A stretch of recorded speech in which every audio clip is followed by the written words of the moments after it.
I was gonna show you these scrap collages where you take a handful of scraps and just start working with them. And then I wanted to add a rusty nails. And so I decided I wanted to do some orange color to it, which then led to putting down my scrap paper and adding a little dot of oxide refillables on there with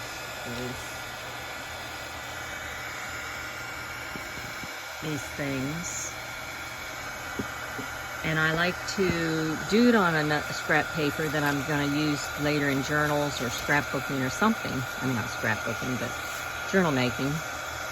And the ink just spread everywhere. So I've ended up doing a whole bunch of these papers, now drying them. Okay, back to my project. So I took a bunch of scraps, and you just grab your scrap pile, whatever's in it. I color coordinated a lot of it and set it into different styles. And this group, I found a lot of little cats. So I added cats and a moon to it. And then I found these belly bands that I had created a whole spool of it. Cut a piece for there, and I'm cutting a piece for there. And we'll glue them on. Then I've had these rusty nails sitting on my desk for a while and decided I was going to put them with these orange ones.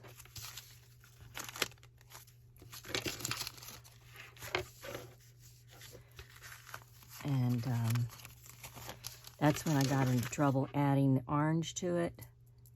And when I do it, I put it on the scrap paper and then spray. I'm adding a little bit of gold to this right now. It's a gold paste.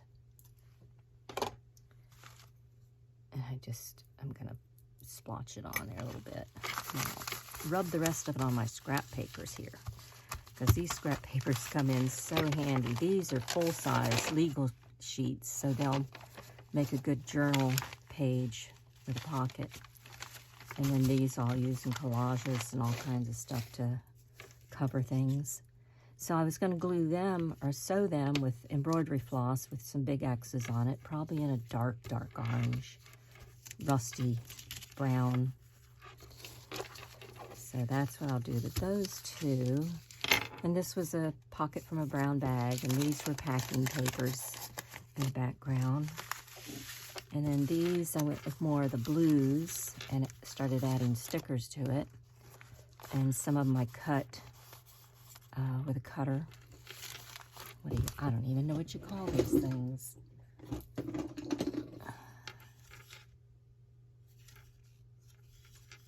Anyway, I used them to cut.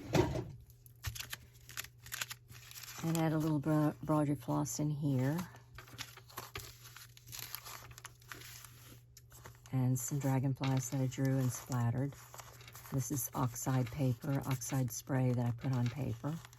So some of the scraps end up in my scrap drawer after I've made my other project. So those are the scraps, and then what I'll do is I put them in my altered book, and I've got it labeled as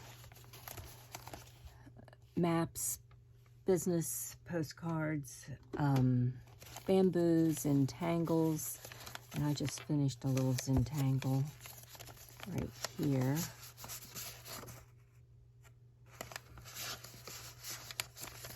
I've got more Zentangles in here.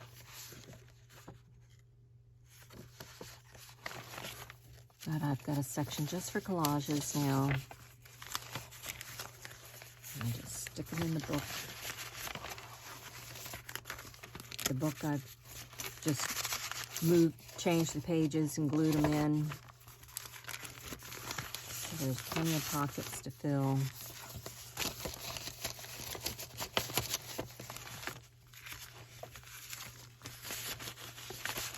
And then I added a belly band back here to put some more in.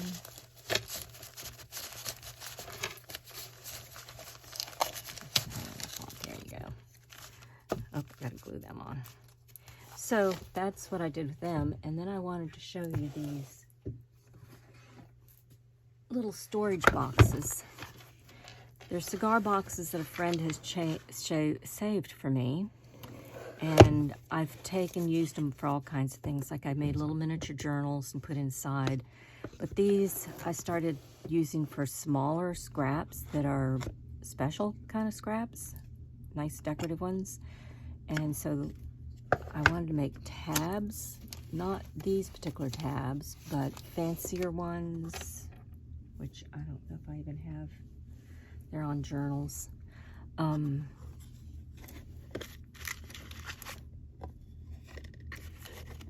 I might have one in here. But anyway, it's got a bunch of tiny little miniature stuff that you can find everywhere, and then cut them tiny.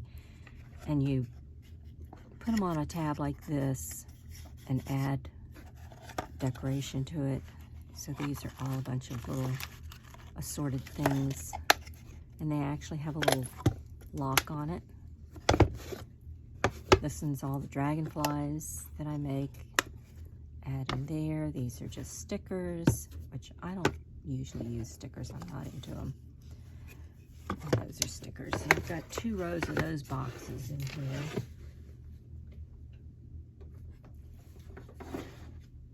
Let me see if I can find some of those tabs.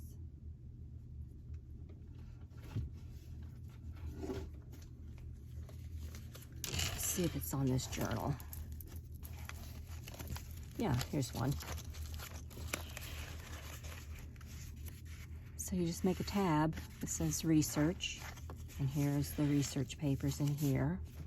And I just added a bunch of little tiny scraps on it, both sides.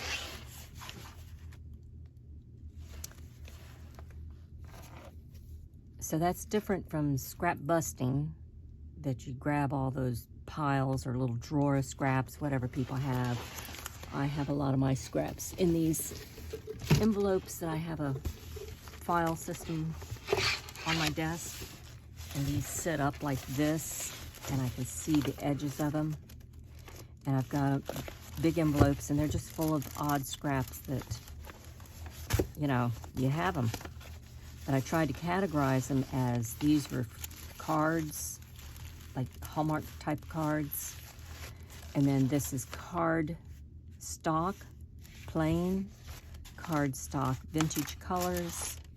This is paper, plain paper type with designs on it. And I've got vintage paper, and I even decorated the envelopes, most of them. And what else do I have? And then scraps of tissue paper. And these scraps of tissue paper are different than the ones I have in my bigger folder. Let me see, where is it? SRST tissue.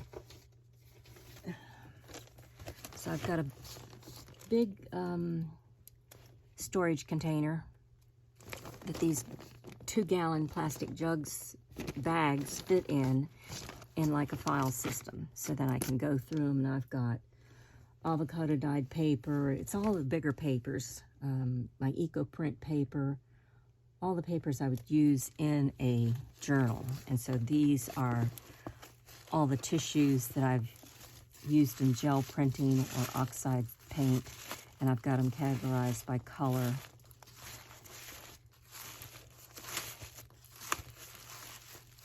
So I'm getting quite a stockpile of that, but when I start really going on the journals, I'll have plenty of paper. And these are all just tea dyed, and I'm pretty much out of tea dyed ones.